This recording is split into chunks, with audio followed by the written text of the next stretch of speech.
ल साथीहरु तपाईहरु चाहिँ मासु खानुहोस् म चाहिँ करेला खान्छु त तपाई साथीहरुलाई ह्यापी दशैं भन्न चाहे आहा अति स्वादिष्ट क्या आफ्नो गार्डनमा फलेको त यो चाहिँ बेलुका साह्रै चित्तो खानु मन लागेर करेला पकाइ खाएको साथीहरु खै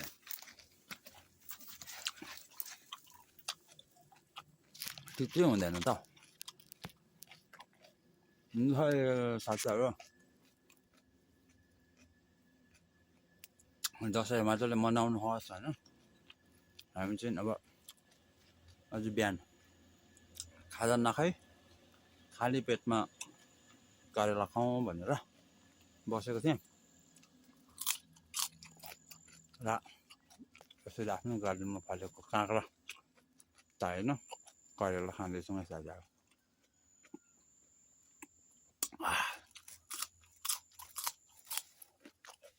के भएको हिउँ त लागिसक्यो करेला त्यतै हुँदैन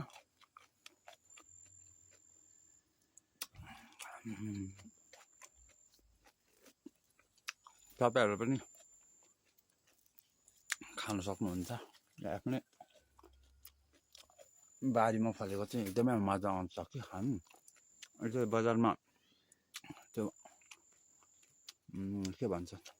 इम्पोर्ट गरेको भनौँ न चाहिँ मजा आउँदैन खान अनि अब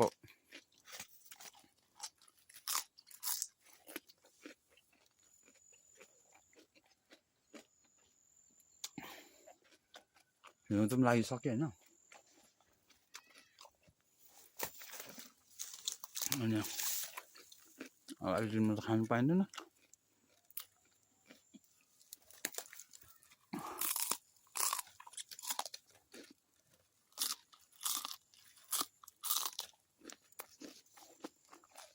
तपाईहरुले ब्लग बनाउनलाई खाएको यो भाइले भन्नुहुन्छ होला म त सधैँ यस्तै हो करेला त म बोटमै बिजक बनाइदिन्छु नि यस्तो कलिलो कलिलो चाहिँ यति मिठो आउँछ कि खाँदाखेरि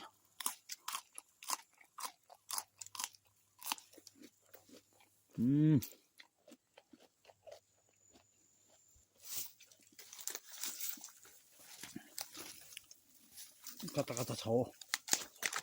हिजो बुढीले एक प्लास्टिक टिप्नु हुँदैछ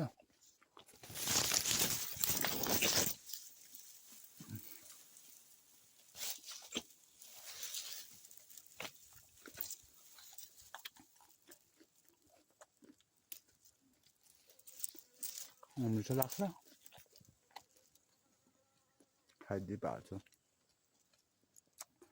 अरू ठाउँ यसरी पाइँदैन नि खानु होइन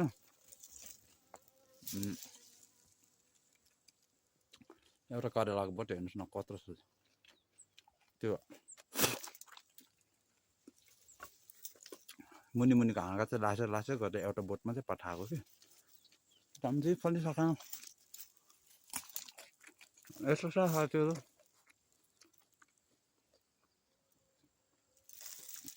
कुनै यसको मेडिसिनल भ्यालु त के छ हो तर यो खाली पेटमा चाहिँ खानुपर्छ भनेको चाहिँ सुनेको थिएँ अब मैले त पहिल्यैदेखि खाएको हो त्यो भएर एकदमै मिठो लाग्छ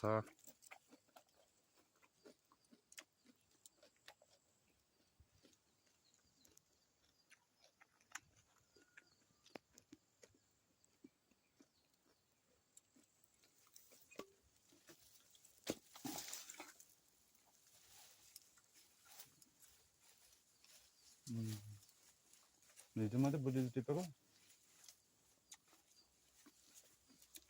जो चाहिँ परिरहेको छ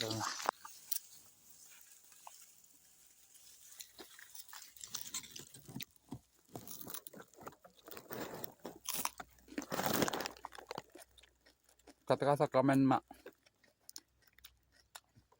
भात खाँदैनौ क्या भन्छ कि म कोही कोही खेला यसो खाली पेटमा यस्तो काँचो जिनिसहरू खाने गर्दछ नि त साथीहरू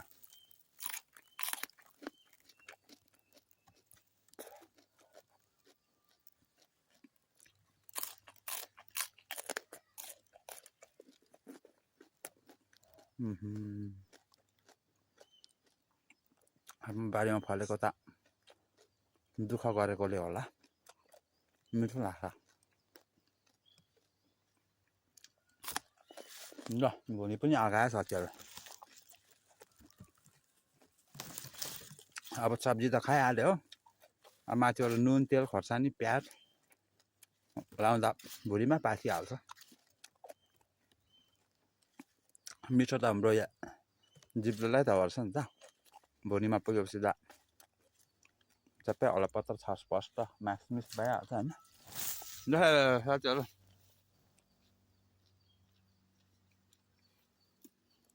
दसैँको शुभकामना सबैजनालाई दसैँ राम्रोसँगले मनाउनु होला